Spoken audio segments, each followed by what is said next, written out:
حضرات طلباء کرام، اللہ رب العزت کی فضل و کرم سے ایک بار پھر ہمارا تعلیمی اور تدریسی سال شروع ہو چکا ہے۔ علم کی فضائل اور اہل علم کی فضائل مسلم ہے، یہ کسی سے ڈکی چپی بات نہیں ہے۔ اللہ رب العزت نے اپنی محبوب کو، اپنی پیارے حبیب کو جو لقب عنایت فرمایا، کریم آقا نے فرمایا بعثت معلما، ہے اللہ کے رسول حبیب اپنی تعریف اور توصیف خود فرماتے ہیں، اور جو افتخار کرتے ہیں، فخر کرتے ہیں تو فرماتے ہیں بعثت معلما، اللہ نے مجھے استاد اور معلم بنا کے مبعوث فرمایا ہے۔ سیدنا آدم علیہ نبینا علیہ السلام کی فضیلت ملائکہ اعظام پر بہت ساری وجوہ سے تھی، لیکن ایک وجہ جو میرے رب نے ذکر فرمایا ہے وہ وجہ علمیت کی وجہ ہے کہ رب نے فرمایا وَعَلَّمَ آدَمَ الْأَسْمَاءَ كُلَّهَا، ملائکہ اعظام کو بھی اس اسماء، ان چیزوں کے ناموں کے بارے میں بتایا گیا تھا، اور آدم علیہ نبینا علیہ السلام کو بھی، لیکن آدم علیہ نبینا علیہ السلام نے ان چیزوں کے ناموں کو حفظ فرمایا، وہ علم اللہ کریم نے ان کو عنایت فرمایا، تو فرمایا وَعَلَّمَ آدَمَ الْأَسْمَاءَ كُلَّهَا ثُمَّ عَرَضَهُمْ عَلَى الْمَلَائِكَةِ فقال انبئونی باسماء هؤلاء ان کنتم۔ تو عرض کرنے کا مقصد یہ تھا کہ اللہ کریم نے علم اور اہل علم کو بہت فضیلت دی ہے۔ یہ یاد رکھیں کہ جب تک آپ درس پڑھنے اور پڑھانے میں، علم پڑھنے اور پڑھانے میں لگے رہتے ہیں تو ایک مسئلہ، ایک جزیہ جو آپ سیکھتے ہیں یہ 100 رکعت نفل سے افضل ہے جب آپ پڑھتے ہیں۔ اور وہ جو اہل ذکر آیا ہوا ہے نا، صوفیاء کرام نے ان سے مراد یہ ذاکرین اور صوفیاء کو لیا ہوا ہے، لیکن مفسرین کو اگر آپ اہل ذکر بتائیں گے تو جیسے فرمایا کہ فَاسْأَلُوا أَهْلَ الذِّكْرِ إِن كُنتُمْ لَا تَعْلَمُونَ، تو یہاں پر ذکر سے مراد جو ہے فَاسْأَلُوا أَهْلَ الذِّكْرِ، اہل ذکر سے مراد یہاں پر علماء ہے کہ آپ ان سے پوچھ لیجئے گا، ان کنتم لا تعلمون، اگر تجھے علم نہیں ہے تو ان سے پوچھ لیا جائے۔ میں بس تبرکاً آپ کی خدمت میں امام بخاری رحمۃ اللہ تعالی کی حدیث مبارک جو صحیح بخاری ہے اس میں سے ایک حدیث شریف تبرکاً پڑھنے کی سعادت حاصل کر رہا ہوں، اگرچہ ہمارے دوسرے طلبہ اعظام ان کے اپنی فنون کی کتابیں ہوں گی، کوئی نحو پڑھ رہا ہو، کوئی صرف پڑھ رہا ہو، لیکن اصح الکتب بعد کتاب اللہ امام بخاری رحمۃ اللہ تعالی کا یہ کتاب۔ شروع کرتے ہیں بسم اللہ الرحمن الرحیم، اللہم صلی علی سیدنا و مولانا محمد وعلی آل سیدنا و مولانا محمد مبارک وسلم علیہ۔ باب کیف کان بدء الوحی الی رسول اللہ صلی اللہ علیہ وآلہ وسلم، وقولہ تعالی انا اوحینا الیک کما اوحینا الی نوح والنبیین من بعدہ۔ یاد رکھیں امام بخاری رحمۃ اللہ تعالی نے کیف کان بدء الوحی الی النبی صلی اللہ علیہ وسلم الی رسول اللہ صلی اللہ علیہ وسلم، شروع کیا حدیث شریف کا کہ ابتدائی وحی کیسی ہوئی تھی، لیکن آپ دیکھیں گے کہ اس کے فوراً بعد جو آپ حدیث کوٹ کرتے ہیں اس کا تعلق اس وحی سے نہیں ہے کہ کیف کان بدء الوحی الی رسول اللہ صلی اللہ علیہ وسلم۔ یہاں پر حدیث جو کوٹ کرتے ہیں تو حدیث کچھ اور راویوں کا تذکرہ فرماتے ہیں، اور راویوں کے تذکرے کے بعد اصل راوی کی طرف جاتے ہیں اور فرماتے ہیں کہ سیدنا عمر رضی اللہ عنہ سے روایت فرماتے ہیں کہ سمعت عمر بن خطاب رضی اللہ تعالی عنہ علی المنبر، حضرت عمر رضی اللہ عنہ ممبر پر تشریف فرماتے اور آپ نے کہا یقول سمعت رسول اللہ صلی اللہ علیہ وسلم، میں نے حضور سید عالم صلی اللہ علیہ وسلم سے سنا، فرمایا کرتے تھے یقول انما الاعمال بالنیات، سارے عملوں کا دار و مدار نیتوں پر ہے، اور وانما لامرئ ما نوى، ہر بندے کے لیے وہی چیز ملنا ہے، وہی اجر اور ثواب ملنی ہے جو اس چیز کی نیت کر لیتے۔ فمن كانت ہجرتہ الی الدنیا یصیبها، اگر کسی کی ہجرت دنیا کے لیے ہے تو وہ دنیا کو پالے گا، او الی امرأۃ ینکحها، اگر کسی عورت کی طرف وہ ہجرت کر جاتے ہیں تو وہ عورت سے وہ نکاح تو کر جائے گا تو فہجرتہ الی ما ہاجر الیہ، ان کا ہجرت اسی کی طرف ہے جس کی طرف وہ ہجرت کر رہا ہے۔ اچھا یہ یاد رکھیے کہ امام بخاری رحمۃ اللہ تعالی نے کیف کان بدء وحی رسول اللہ رسول اللہ صلی اللہ علیہ وسلم شروع کی، لیکن انہوں نے حدیث کچھ اور ذکر فرمایا۔ بعد میں وہ کیف کان بدء وحی الی رسول اللہ صلی اللہ علیہ وسلم پڑھتے، لیکن ابتدا انہوں نے کیا کیا؟ ابتدا انہوں نے اس حدیث سے کی کہ انما الاعمال بالنیات۔ اس میں کئی وجوہ مستتر ہے۔ ایک وجہ اس میں یہ مستتر ہے کہ امام بخاری رحمۃ اللہ تعالی فرماتے ہیں یہ جو میں حدیث کو جمع کر کے اتنی محنت کر رہا ہوں، جو سٹرگل کر رہا ہوں، جو جا رہا ہوں، آپ کو معلوم ہے کہ امام بخاری رحمۃ اللہ تعالی جو بھی حدیث کسی سے سنتے ہوتے تھے تو آپ جا کے روضہ رسول صلی اللہ علیہ وسلم پہ جا کے وہاں پر آپ استخارے کی نیت فرماتے، وہاں سو جاتے، خواب میں میرے آقا کی زیارت ہوتی اور فرماتے کہ امام بخاری، اے اسماعیل، یہ حدیث میری جو آپ تک پہنچے یہ صحیح ہے، تو جب وہاں سے سند مل جاتی اس کے بعد وہ بات فرمایا کرتے تھے۔ اور احتیاط کا عالم یہ تھا کہ ایک دفعہ انہوں نے سنا کہ ماوراء بخارا میں وہاں پر ایک راوی ہے جس کے پاس ایک حدیث ہے، تو اس روایت کے لیے آپ نے سفر کیا، 41 دن کا سفر انہوں نے کیا، اور جب وہاں پہنچے تو وہاں پر پوچھا کہ وہ راوی کون سا ہے جو اس حدیث کو روایت کرتے ہیں، تو وہاں پر جب پہنچے تو دیکھا کسی نے بتایا کہ وہ فلاں کھیت میں کام کر رہا ہے، تو وہ کھیتوں کے پاس جب ہو گیا تو اس راوی کو دیکھا، پوچھا آپ راوی ہو فلاں، آپ ہو؟ ہاں میں وہ۔ تو انہوں نے اپنا دامن ایسے سمیٹا ہوا تھا، اس کا گھوڑا باہر تھا، تو گھوڑا ذرا فاصلے پہ تھا، وہ گھوڑے کو آوازیں دے رہے تھے اور دامن سمیٹ کے کہ گویا گھوڑا میرے پاس آ جائے کہ میرے دامن میں کوئی گھوڑے کی کھانے کی کوئی خوراک ہے۔ تو جب گھوڑا قریب آیا تو اس نے فوراً اس کو لگام سے پکڑ لیا اور اپنے دامن کو چھوڑ دیا، تو دامن بالکل خالی تھی۔ تو آپ وہاں پر ان کے انتظار میں بیٹھے تھے، جب یہ منظر انہوں نے دیکھی تو اٹھ کے کھڑے ہو گئے، چلے گئے۔ کہاں رک جاؤ، وہ حدیث میں آپ کو روایت کرتا ہوں۔ نے کہا میں تجھ سے یہ روایت نہیں لوں گا کہ تو بے زبان حیوانات کو دھوکہ دے رہا ہے، تو انسانوں کو تو سیدھا سادہ دھوکہ دو گے، پھر اس لیے میں تم سے یہ روایت نہیں۔ تو امام بخاری رحمۃ اللہ تعالی نے یہ حدیث انما الاعمال بالنیات اسی لیے تذکرہ فرمایا کہ میں یہ جو کچھ کر رہا ہوں نا، اس میں میری مطلب اپنی کوئی بڑائی نہیں ہے، اپنی کوئی بہتری نہیں ہے، بلکہ میری نیت اس میں یہ ہے کہ میرے آقا کی کلام ہے ان کے امت تک پہنچائی جائے، بس۔ تو میری نیت اس میں سے صحیح ہے۔ یاد رکھیں کہ عمل کا دار و مدار جو ہے وہ نیتوں سے ہے۔ اچھا، اس حدیث کی بیک گراؤنڈ میں مفسرین جو ہے وہ اس کی تشریح لکھتے ہیں کہ یہ حدیث شریف کریم آقا صلی اللہ علیہ وسلم نے کس زاویے کے تحت ارشاد فرمایا؟ کیا کچھ ہوا تھا؟ کریم آقا صلی اللہ علیہ وسلم نے یہ حدیث ارشاد فرمائے فمن کان ہجرتہ الی اللہ وإلی الرسول فہجرتہ الی اللہ وإلی الرسول۔ مختلف الفاظ پر یہ حدیث منقول ہے۔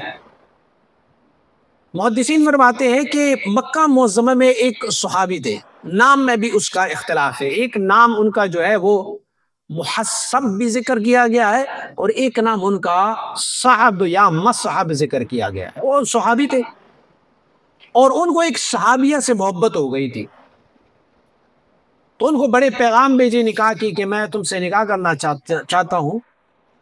وہ اس دوران میں کریم آقا صلی اللہ علیہ وسلم کو حکم دیا گیا کہ آپ ہجرت کریں مدینہ منورہ، تو وہ ہجرت کر کے کریم آقا صلی اللہ علیہ وسلم مدینہ منورہ تشریف لائے، تو وہ خاتون، وہ جو لڑکی تھی جس سے وہ صحابی محبت کرتے ہوتے تھے، وہ بھی ہجرت کر کے کریم آقا کے ساتھ آئی مدینہ منورہ۔ تو وہاں سے پیغام بھیجا مکہ معظمہ سے کہ دیکھو میں تم سے شادی کرنا چاہتا ہوں۔ انہوں نے کہا میں اس بندے سے کیسے شادی کر سکتی ہوں کہ میرے آقا تو مکہ معظمہ چھوڑ کے مدینہ منورہ ہجرت کر کے آئے ہیں اور وہ بندہ مجھ سے محبت کی دعوے دار ہو اور وہ مکہ میں بیٹھا ہو، کریم آقا کے ساتھ ہجرت کر کے نہیں آیا، تو میں ان سے شادی نہیں کر سکتا۔ اب عشق کی آگ تھی، تڑپ گئے، سلگ گئے، کہا یار ٹھیک ہے میں بھی ہجرت کر لیتا ہوں، چلو ہجرت کر لیتے تو اس سے نکاح بھی ہو جائے گی، ہجرت بھی ہو جائے گا۔ تو کریم آقا صلی اللہ علیہ وسلم کی بارگاہ عالیہ میں اس وقت حاضر ہوئی کہ جب حضور فجر کی نماز پڑھا رہے تھے۔ رب کائنات نے میرے آقا صلی اللہ علیہ وسلم کو جو علم عنایت فرمایا، جیسے آپ نے نماز مکمل فرمائی تو چہرہ موڑا، بجائے اس کے کہ کسی بندے کو دیکھے یا اس کے بارے میں پوچھے، تو کریم آقا نے فرمایا انما الاعمال بالنیات، فرمایا عملوں کا دار و مدار جو ہے وہ نیتوں سے ہے۔ فمن کان ہجرتہ الی اللہ و الی الرسول، جس کی ہجرت اللہ اور اس کے رسول کی طرف ہے تو فہجرتہ الی اللہ اور رسول کے لیے قابل قبول ہے۔ اور اگر ان کی ہجرت الی دنیا کی طرف کوئی ہجرت کر جائے تو یصیبها، دنیا ان کو پہنچ جائے گی۔ رب نے وعدہ فرمایا کہ اگر آپ ہجرت کرتے ہیں نا اللہ کی رضا کی خاطر، وَمَن يُهَاجِرْ فِي سَبِيلِ اللَّهِ يَجِدْ فِي الْأَرْضِ مَرَاغَمًا كَثِيرًا وَسِعًا، جو اللہ کی راہ میں ہجرت کر جاتے ہیں اللہ ان کو بہت زیادہ وسعت عنایت فرماتے ہیں۔ دنیا بہت فریوان۔ ہمارے افغان بھائی ہجرت کر کے آئے تھے نا پاکستان، وہاں پر سوکھی روٹی صبح کے ناشتے میں اور کاوے کے ساتھ، پیر صاحب گواہ کہ ہمارے پاس جب آیا کرتے تھے تو وہاں بھی لنگر میں ہی کچھ چلتا ہوتا، لیکن جب ہجرت کی اللہ کی رضا کی خاطر تو یہاں آگے صبح کے ناشتے میں پائے کھاتے ہیں، چنے کھاتے ہیں، چھولے کھاتے ہیں، بہت اچھا وسعت اللہ نے رزق میں وسعت دی۔ کبھی کسی کو پتہ بھی نہیں تھا کہ بجلی نام کی بھی کوئی چیز ہے، یہاں آ کے ایسیوں میں سو جاتے۔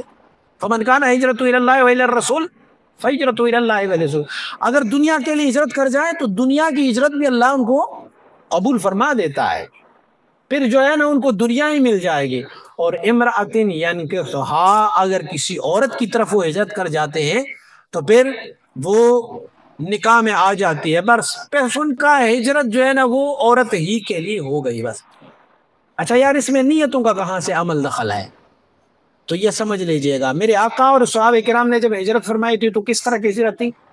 سفر کر کے آئے، یا پیدل آئے، یا گھوڑوں پر آئے، یا خچروں پہ آئے، یا کسی اور چیز اونٹوں پہ سفر کر کے آئے، گھر گرداری چھوڑی، عزیز و اقارب کو چھوڑ دیا، رشتہ داروں کو چھوڑ دیا، تکالیف اٹھائی، کیا بے سر و سامانی کی حالت میں یہاں پر ہجرت کر کے آئے، ٹھیک ہے۔ لیکن انہوں نے یہ جو ہجرت کی تھی یہ اللہ کے لیے ہجرت تھی، یا رسول اللہ کے لیے ہجرت تھی صلی اللہ علیہ وسلم۔ اور جو بندہ نکاح کرنے آ رہا تھا نا، اس نے کیا کیا؟ اس نے بھی اپنی مال چھوڑا، اس نے بھی اپنی عزیز و اقارب کو چھوڑا، اس نے بھی اپنی گھر کو چھوڑ دیا، اس نے اپنے علاقے کو چھوڑا، سفر کی ویسی صعوبتیں انہوں نے بھی اختیار کی، تکلیف انہوں نے بھی اٹھائی، بسر و سامانی کے عالم میں یہاں آئے۔ ایک کی نیت میں اللہ اور اس کی رسول تھی، ان کا ہجرت اللہ اور رسول کے لیے قابل قبول ہے، اور دوسرے کی نیت میں ایک لڑکی سے نکاح تھی تو اس کا کوئی ثواب اور اجر نہیں ہے۔ تو انما الاعمال بالنیات، امام بخاری ہمیں یہ حدیث میں نقل کرتے ہیں کہ طلبہ اعظام جو ہم بیٹھے ہوئے ہیں نا یہاں پہ، یہ ہم کیوں بیٹھے ہوئے ہیں؟ انما الاعمال بالنیات، یاد رکھو اگر علم اس وجہ سے کرو گی کہ کل کو میں بھی پیر صاحب عالم مفتی بن کے بیٹھا رہوں گا، شاگرد سامنے بیٹھے رہیں گے، تو تمہارا یہ علم جو ہے یہ دنیا ہے، یہ علم نہیں ہے، یہ آخرت نہیں ہے۔ اور اگر علم اسی لیے حاصل کریں گے کہ میرے آقا صلی اللہ علیہ وسلم ایک ارشاد گرامی ہے کہ جو مجھ سے ایک حرف بھی سیکھے وہ آگے تک منتقل کرتے جائے، حضور کی امانت میرے سینے میں آ رہا ہے تو اس امانت کو آگے تک پہنچانا میری ذمہ داری ہے، تو رب تجھے ان علماء میں شامل فرمائے گا جس کی تعریف رب نے فرمائی کہ انما یخشی اللہ من عبادہ العلماء۔ بس اللہ تمہیں واضح۔ امام غزالی رحمۃ اللہ علیہ فرماتے ہیں میں ایران کے مدرسے میں پڑھتا رہا، میں چھوٹا سا بچہ تھا، تو آپ ارشاد فرماتے ہیں کہ بادشاہ وقت ہمارے پاس آئے، یہ بادشاہ تھے معتصم باللہ تھے، کہ بادشاہ وقت ہمارے پاس آئے مدرسے کی وزٹ کرنے کے لیے، تو بڑے سارے طلباء تھے، بادشاہ بیٹھا ہوا اپنے مسند پہ، ایک بندے کو اٹھایا، بچے طالب علم کو اٹھایا، بیٹا اٹھ، تو کیوں پڑھ رہا ہے یہاں مدرسے میں؟ تو اس نے کہا میں اسی لیے پڑھ رہا ہوں کہ میرا والد صاحب جو ہے نا وہ شہر کی مفتی ہے، میں بھی پڑھوں گا تو میں بھی کل اس کے نائب مناب بنوں گا، میں بھی مفتی بنوں گا۔ کہا بیٹھ گیا، دوسرے کو اٹھایا، تو کیوں پڑھ رہا ہے؟ کہا میرا والد صاحب جو ہے وہ علاقے کا قاضی ہے، تو علم دین پڑھا ہوا ہے، میں بھی علم دین پڑھوں گا تاکہ میں بھی قاضی بن جاؤں۔ تو آپ نے فرمایا، بادشاہ نے بیٹھ جاؤ، ایک اور کو اٹھایا، تو کس لیے پڑھ رہے؟ ہر ایک نے ایک ایک ریزن بتایا۔ امام غزالی رحمۃ اللہ تعالی فرماتے ہیں میں بالکل کونے میں بیٹھا ہوا تھا دور، تو بادشاہ کی نظر مجھ پہ پڑے گا، چھوٹے ادھر آ، تو کیوں پڑھ رہا ہے یہاں پر؟ میں نے کہا نہ میرا باپ قاضی ہے، نہ میرا باپ جو ہے وہ والی ہے، نہ میرا باپ جو ہے کوئی مفتی ہے، میں ایک زمیندار کا بیٹا ہوں، میں رسول اللہ کے دین کے علم حاصل کرنے یہاں آیا ہوں بس۔ اب بادشاہ نے کہا نام کیا ہے تیرا؟ میں نے کہا میرا نام محمد۔ کا ابی کا کیا نام ہے؟ کہنا اس کا بھی نام محمد۔ اس کے ابے کا کیا نام ہے؟ کہا محمد. ہے محمد ابن محمد کہاں کے رہنے والے ہو؟ کہا غزال کے رہنے والوں.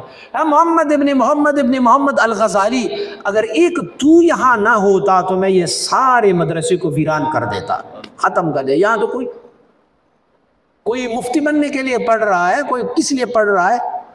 تو وہ جو ملائکہ جن طالب العلموں کی قدموں تلے اپنے پر بچاتے رہتے ہیں، ان کی نیت خالص ہوتی ہے علم دین کے خلوص کے لیے.